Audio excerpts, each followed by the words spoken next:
ग्रामविकास मंत्री जयकुमार गोरे बदनामी आणि खंडणी प्रकरणी आता नवीन अपडेट समोर आले। माजी विधान परिषद सभापती रामराज नाईक निंबाळकरांच्या घरी आता पोलीस दाखल झाले। वडूज पोलीस रामराजांच्या निवासस्थानी दाखल झालेले आहेत।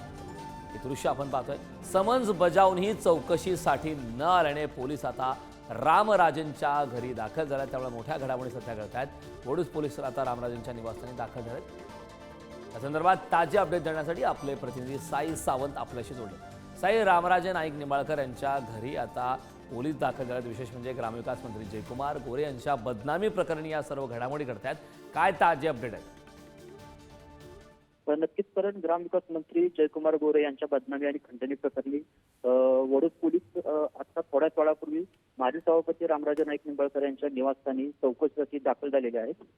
जयकुमार गोरे यांच्यावर आरोप करणाऱ्या ज्या महिला होत्या त्यांच्यासोबत रामराजे यांचे मोबाईलवरील संभाषण काही दिवसांपूर्वी उघड झालेलं होतं आणि त्यामुळेच आता वडूज पोलिसांनी चौकशीसाठी देखील आता त्यांच्या बंगल्यामध्ये पोहोचलेले आहेत। काही दिवसांपूर्वी वडूज पोलिसांनी देखील चौकशीसाठी समन्स बजावलेलं होतं, मात्र रामराजे निंबाळकर हे स्वतः हजर राहिलेले नव्हते।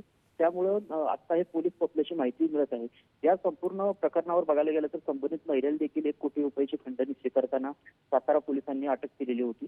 त्याचबरोबर याआधी 3 जणांना पोलिसांनी देखील याच प्रकरणामध्ये अटक केलेली आहे आणि आता जवळपास एकूण 11 जणांना वडूज पोलिसांनी समन्स बजावलेला आहे।